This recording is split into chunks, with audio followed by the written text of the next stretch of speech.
இந்த காலத்தை பொறுத்த வரைக்கும் வாழ்க்கையில என்ன ஒண்ணு நம்ம கத்துக்கின பாடம்னா, யாரை நம்பி நம்ம வாழக்கூடாது. அவ்வளவுதான் வாழ்க்கை. நம்மளால வண்டி ஓடுற வரைக்கும் ஓட்டிக்கணும். ஓட முடியலன்னா கம்முனு எங்கன்னா ஓரம் கட்டிட்டு போயிட்டு ஒரு அமௌண்ட் பேங்க்ல போட்டு சாப்பிடுற அளவுக்கு தெம்பு இருக்கணும். அது இல்லைன்னா வாழ்க்கையில நம்ம மனுஷன் வாழத்து அர்த்தம் இல்லாத போயிடுவாங்க. அதுக்கு தான் சொல்றேன். இருக்கும்போது கொஞ்சம் சிறு சேமிப்புகள் வச்சுட்டு இருந்தா ரொம்ப சந்தோஷமாக இருக்கும்னு நான் நினைக்கிறேன். ஏன் சொல்றேன்னா, யார நம்பியும் நம்ம பொழப்ப முடியாது. அவன் சூழ்நிலை அவன் பார்த்துன்னு போக விடுவான். நாளைக்கு ஒருத்தனுக்கு கல்யாணம் ஆச்சு பெத்த புள்ளைக்கு அவன் பொண்டாட்டி அவன் பிள்ளைங்க அப்படிதான் பார்த்துன்னு போவான். நம்மளுக்கு பார்க்க வேண்டிய அவனுக்கு ஒரு அவசியம் இல்லை. நம்ம அந்த அளவுக்கு இல்லை. நம்ம கிட்ட வருமானம் இருந்தா அட்ஜஸ்ட் பண்ணி வாழ்வாங்க. நம்ம கிட்ட வருமானம் இல்லைன்னா இன்னைக்கு 75% ஒதுக்கி விட்டு அவன் வேலையை அவன் பார்த்துன்னு போய்கினே இருக்கிறான் கல்யாணம் ஆன பிறகு. அதுதான் வாழ்க்கை. நமக்கு நம்ம பொண்டாட்டி மாருங்க எப்படின்னா பிள்ளைங்களை விட்டு கொடுக்க மாட்டாங்க.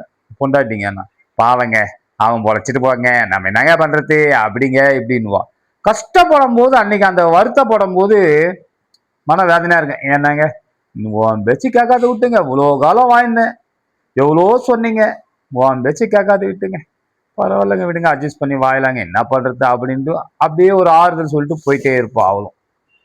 அதால இருக்கிற காலத்துல தயவுசெய்து அவங்க சேஃப்டி பண்ணி கொஞ்சம் சேர்த்து வச்சுக்கங்க.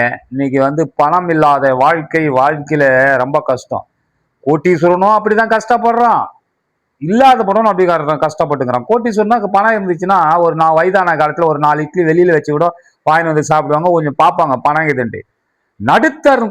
நடுத்தர மக்கள் நம்ம படுற கஷ்டங்கள் வேதனைகள் இன்னைக்கு இருக்கிற சமுதாயத்துல நம்ம பாடுற ஒரு இடத்துலயும் நம்ம பார்க்குற விஷயம் என்னன்னா, கேஷ் இந்த மணி மணி இருந்தா சந்தோஷமா இருக்கலாம். வாழ்க்கையில பணம் இல்லாதவர்கள் கஷ்டப்பட்டு தான் வாழ்ந்துட்டு இருக்காங்க. இன்னும் வயதானாலும் வாட்ச்மேன் வேலை இந்த மாதிரி வேலைகள் சில வேலைகள் கொண்டு சின்ன சின்ன வேலைகள் அவங்களால என்னென்ன பண்ண முடியுமோ அதை மாதிரி வேலைகளை செய்துட்டு தான் அவங்க பொழைப்ப ஓட்டிட்டு போறாங்க. வயதானாலும் அவன் கல்யாணம் ஆயிடுச்சுன்னா அவன் குடும்பம்னு ஒதுங்கி போயிட்டே இருக்கிறான். இதுதான் வாழ்க்கை. தயவு செய்தி சொல்றேன், இன்னமும் சொல்றேன், உங்க குடும்பத்துல இருந்தாலும் சரி யார் குடும்பத்துல இருந்தாலும் சரி அவங்களுக்கு கல்யாணம் பண்ணி தனியா ஒதுக்கி விட்டீங்கன்னா அவங்களுக்கு எந்த பிரச்சனையும் இல்லை, அதை அப்படியே ஒதுக்கி விட்டுருங்க.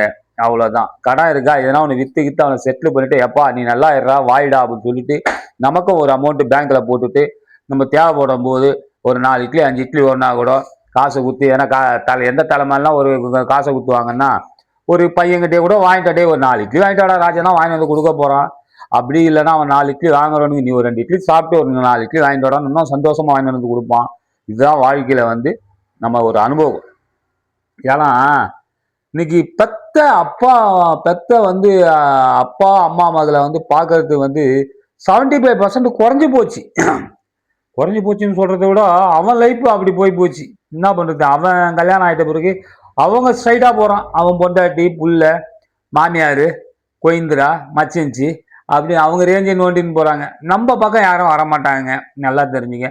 நமக்கும் ஒரு பொண்ணு இருந்துச்சுன்னா நமக்கும் ஒரு ஆறுதலா இருக்கும். ஏன்னா பொண்ணு பெற்றவங்க எல்லாம் வரங்கள், பையன் பெற்றவங்க எல்லாம் சாபங்கள் அப்படின்ற மாதிரி கூட வச்சுக்கலாம், தப்பு இல்லை. ஏன்னா ஒரு பொண்ணு ஒரு பையன் இருந்தா அந்த குடும்பம் அப்பா அம்மா ரொம்ப புண்ணியம் பண்ணவங்கன்னு அர்த்தம். ரெண்டும் பைய பார்த்தவங்கன்னா கொஞ்சம் பாவம் பண்ணவங்க தான். எல்லாத்தையும் அனுபவிச்சு தான் போகணும். நன்றி, வணக்கம்.